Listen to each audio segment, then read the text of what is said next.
যারা VAT tax ফাঁকি দেয় আমরা সবাই মোরাললেস উই অল নো কারা করে এগুলা। ওনাদের তো কিছুই হয় না।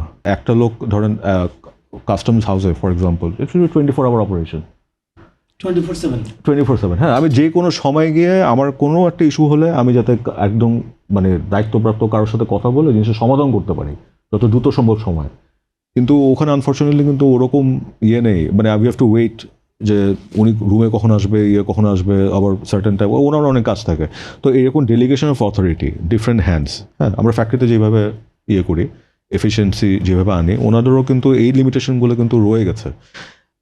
ভ্যাট ট্যাক্স ফাঁকির বিষয়ে বলছিলেন যে কিছু কিছু কোম্পানি ম্যানিপুলেট না ভ্যাট করে না। দেখেন এখানে কিন্তু আমাদের আরও বড় একটা যে মানে প্রাইভেট সেক্টরের ইয়ের থেকে যারা ভ্যাট ট্যাক্স ফাঁকি দেয় আমরা সবাই মোরাললেস উই অল নো কারা করে এগুলা। ওনাদের তো কিছুই হয় না। ভবিষ্যৎ হোক নিরাপদ, বিনিয়োগ হোক বিশ্বস্ত, আর আমার পছন্দ সল্ট বে। ওয়েলকাম টু সল্ট বে। ওনাদের কিচ্ছু হয় না। আপনি মানে আমরা দেখি যে ওনারা ট্রফি পাচ্ছে, বড় বড় ধরেন ইভেন সিআইপি টাইপের জিনিসও পাচ্ছে, কিন্তু কাস্টমসে দে হ্যাড হিউজ ইস্যুস। হ্যাঁ, তো এই টাইপের লোক চেক অ্যান্ড ব্যালেন্স, যেমন এখন একটা সিআইপি হওয়ার জন্য অনেক ক্লিয়ারেন্স লাগে, আমার পুলিশ ক্লিয়ারেন্স লাগে, আমার কোনো কেস আছে নাকি, মামলা আছে নাকি, আছে নাকি, কিন্তু কাস্টমসের ইয়ে তো ওখানে ইজ নট ইনক্লুডেড। হ্যাঁ, তারপরে যারা আছে, যারা ধরেন নিউজ পেপারে আপনাদের নিউজ চ্যানেলও ধরেন মানে যেখানে আপনারা একটা স্টোরি করেছেন উইথ প্রুফ যে এখানে ট্যাক্স ফাঁকি দিয়েছে অথবা আন্ডার ইনভয়েসিং করেছে, পরে তো দেখছি যে ওনারাই আবার সরকারের ইয়ে পাচ্ছে। তো ক্লিয়ারেন্স কোত্থেকে পাচ্ছে ওনারা? ওনাদের তো কোনো অসুবিধা হয় না। যেমন it's the same thing, financial সেক্টরে যারা ধ্বংস করেছে ওনারাই যেমন এক্সপ্যানশন করছিল, ওনারাই সব করছিল। হ্যাঁ, তখন তো মানে কিছু হয়নি। অ্যান্ড এই জিনিসটা উনি যেটা বলেছে এটা খুবই ইম্পর্ট্যান্ট একটা জিনিস, এটা হলো লেভেল প্লেইং ফিল্ড যেটা থাকে। যেমন আমার থাই চেম্বারে আমাদের একটা কোম্পানি আছে, ওখানে আমাদের সদস্য ওনারা সিমেন্ট ইন্ডাস্ট্রিতে কাজ করে, it's a multi national company.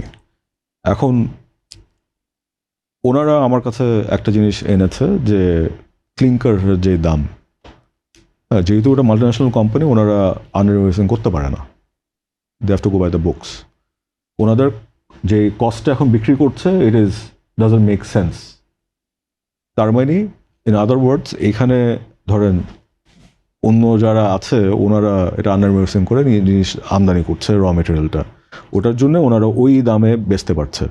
কিন্তু এটা যেহেতু এটা ইন্টারন্যাশনাল রেপুটেড কোম্পানি, এরা এটা করতে পারে না দেখে এনারা এখন লসে, এনারা এখন কী করবে?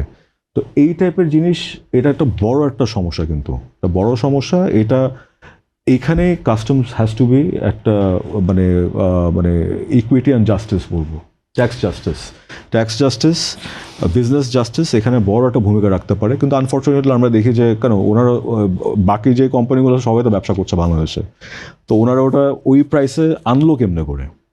এখানে তো একটা কোয়েশ্চেন মার্ক বড় রেজ করে। ডেফিনেটলি আমি আমার বক্তব্যর ভিত্তিটা আপনি করে দিয়েছেন। আনফর্চুনেট বিষয় হচ্ছে এই কাস্টমস যখন এই কাজটা করে, এই কাজটা খুব অপ্রিয় কাজ, এবং এরা বিশাল বিশাল গ্রুপ, বিশাল বিশাল প্রতিষ্ঠান, এবং কাস্টমস যদি ঢালাওভাবে তার এই ভ্যালু চেক করা শুরু করে তাহলে কাস্টমসের কর্মকর্তারা সামনে এগোতে পারেন না এই কারণে আপনি আন্ডার ইনভয়েস করে যখন পণ্য নিয়ে আসছেন, দুইটা ব্যাংক, এক্সপোর্ট ওরিয়েন্টেড কান্ট্রির ব্যাংক এবং ইম্পোর্ট ওরিয়েন্টেড বাংলাদেশের ব্যাংকের দুইটা ব্যাংকই কিন্তু আপনাকে সার্টিফাই করছে কথা আপনি ভ্যালু নিয়ে আসছেন $20, আসলে ভ্যালু হবে $30। কাস্টমসের কাছে কিন্তু এমন কোনো টুলস নাই যে টুলস দিয়ে থাম্ব রুল দিয়ে এটা 30-এ নিয়ে যাবে। যে কথা বললেন, যখন মাল্টিন্যাশনাল কোম্পানির ভ্যালুটাকে তাকে বলা হয় তখন সে বলে যে উনরা তো উন্নত মানের র মেটেরিয়াল নিয়ে আসছেন, আমি আমার আপামর জনসাধারণের রাস্তাঘাটের সাধারণ মানুষের টিন শেডের বাড়ি বানানোর জন্য ক্লিংকার নিয়ে আসছি, আমার ক্লিংকারের দাম তো এক হবে না। সুতরাং কাস্টমস কিন্তু যদি এখানে একটা বিশাল ডিটারেন্ট ফ্যাক্টর হিসাবে কাজ করতে পারে না। কাস্টমস করে, চেষ্টা করে, মার্কেট যাচাই করে, ওই যে বললাম মার্কেট যাচাই করে যখন তার উপরে এই কোনো ডিমান্ড করে তখন আমাদের লিগাল প্রসিডিওরটা, লিগাল সিস্টেমটা এত ব্যাকলকে থাকে যেটার একটা রায় একদম লাস্ট লিগাল ফর্ম থেকে আসতে 10 বছর লাগে, কোনো ক্ষেত্রে 20 বছরের কেসও আছে। এক্ষেত্রে আমি মনে করি যে আমাদের FBCCI, Dhaka chamber, Chittagong chamber সহ চেম্বার ট্রেড বডি যারা, তারা একটা বিশাল রোল প্লে করতে পারেন বিদেশের মতো। তারা কাস্টমসকে কিন্তু তারা নিজেরা মিটিং করে বলতে পারেন যে the value of clinker for example আমি বলছি should not be less than this country of origin অনুযায়ী, অমুক এটা নিচে হতে পারে না। ইনফ্যাক্ট তারা এনবিআরে তারা সবসময় যায়, এনবিআরে বাজেট ছাড়াও সবসময় যান।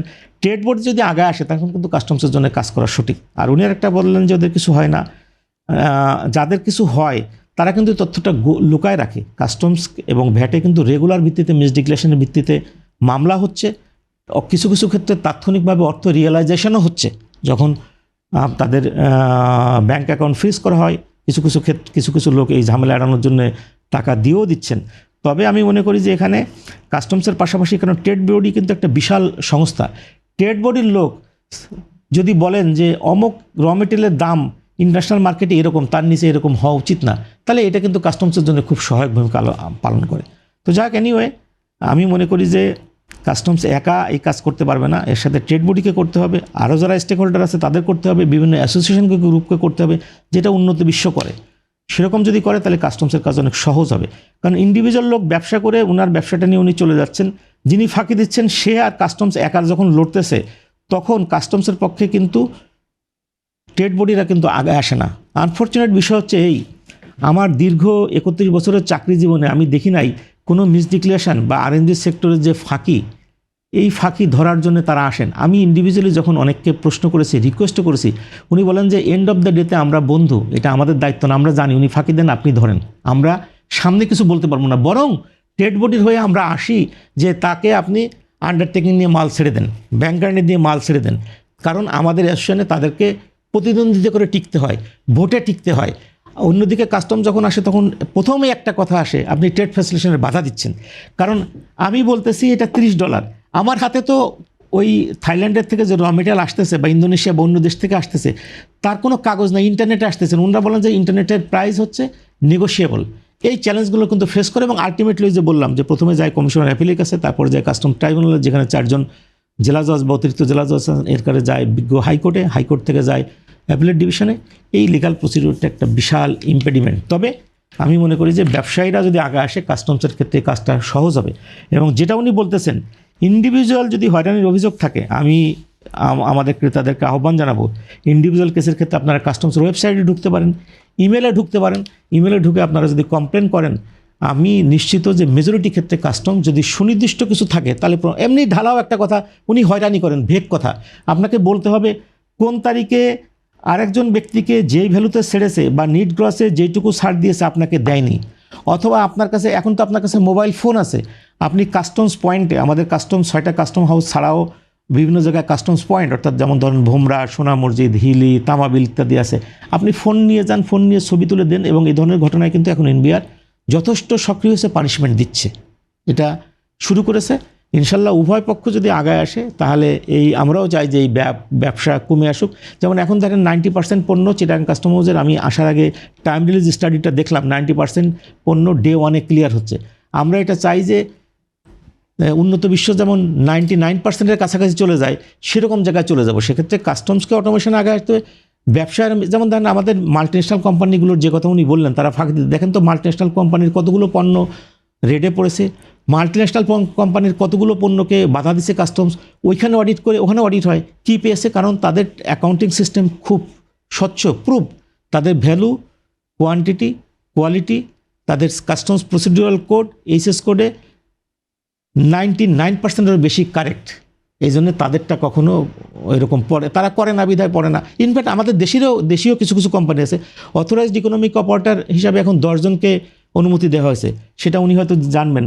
তার পণ্য আসবে, পণ্য বেরিয়ে যাবে, তার কোথাও কোনো চেক হবে না, শুধুমাত্র তাকে কতগুলো ক্রাইটেরিয়া ফুলফিল করতে হবে, যে উনি ইন্টারনাল অডিটটা কী করেছেন, ওনার কতগুলো লেআউট আছে, কতগুলো স্টোরেজ ফ্যাসিলিটিসগুলো কী আছে, সেটা অটোমেশন নেবেন। আমরা আহ্বান করি আপনারা অথরাইজড ইকোনমিক অপারেটর ফুলফিল করার জন্য যে শর্ত সেগুলো পূরণ করে আপনারা 10টা কেন 10,000 কোম্পানিকে এর ভিতরে অন্তর্ভুক্ত করেন, আপনার পণ্যতে এক্সামিনেশন হবে না, আপনার ওইখানে ডিলে হবে না। হ্যাঁ, একটা চেক থাকতে হবে, যেমন উন্নত বিশ্ব করে, আপনার কম্পাউন্ডে সে যাবে, আপনি তো গুডস নিয়ে আসলেন পোর্ট থেকে বা এয়ারপোর্ট থেকে, আপনার এখানে যে এসে দেখবে, আচ্ছা আপনি কতটা নিয়ে আসছিলেন, 100 কেজি, এখন আপনি কি করেছেন, আমি 50 কেজি ব্যবহার করেছি, আর 50 কেজি কোথায়, এই স্টোরে ও দেখে এসে ওকে রিপোর্ট করলে আপনার এটা কন্টিনিউ হতে থাকবে। ওইখানে যদি দেখেছে যে 100 কেজি আপনি ইউজ করেছেন 50 কেজি আর ওইখানে 50 কেজি নাই, তখন কিন্তু আপনার অথরাইজড ইকোনমিক অপারেটরের সিস্টেমটাকে বাতিল হবে। উন্নত বিশ্ব যেটা করেছে, বাংলাদেশও চেষ্টা করতেছে, মাত্র 10টা অথরাইজড ইকোনমিক অপারেটর হয়েছে। আমার আহ্বান হচ্ছে যে এখানে আপনারা ব্যাপকভাবে নিজেরা সব কিছুকে ক্রাইটেরিয়া ফুলফিল করে ট্রান্সপারেন্সি নিয়ে এসে দিয়ে দেন। এনবিআর যখন আপনাকে অথরাইজড ইকোনমিক অপারেটর হিসেবে সার্টিফিকেট দিবে, তখন কাস্টমস পয়েন্টে আপনার এক মুহূর্ত ডিলে হবে না, এবং আপনাকে কোনো ধরনের কোনো কাস্টমসের কাজ যেটা কারো কাছে হয়রানি মনে হয়, যেটা সত্যিকারও কিছু হয়রানি হতে পারে, সেগুলোর থেকে আপনি মুক্ত হয়ে যাবেন।